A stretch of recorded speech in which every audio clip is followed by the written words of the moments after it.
was probably a few years into being CEO of Focus Lab when I started to feel like something was off. Maybe there was a change in order.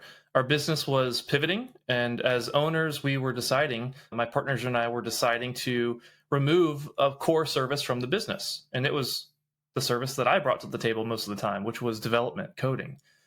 It felt like a really great decision. It was a strategic move, but it also made it less obvious that I should be the person at the helm. After all, I'm not passionate about branding, and we were deciding we're going to be a branding agency. So I started to really think about that, sit with that, and really look through two different lenses.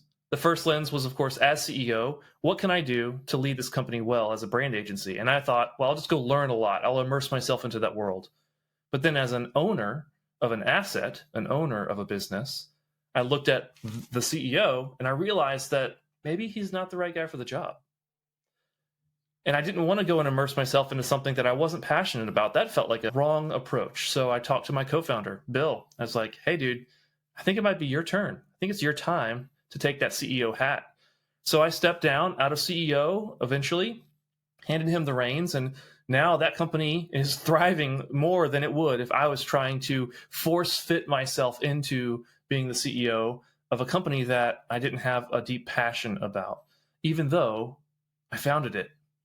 So I started to work my way out of that role, went into more an operations role, and then kind of the same thing happened. I was good at the job, but I wasn't in love with it. It didn't excite me. In fact, being an operator drained me.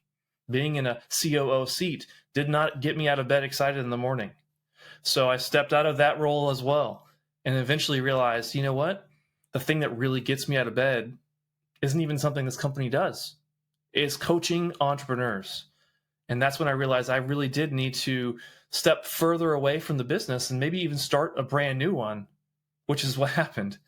And now my mornings are better, my Sunday nights are better because I realized that the things that energize me, the things that excite me, they don't have to be tied to the first company I started, but they are going to affect my well-being.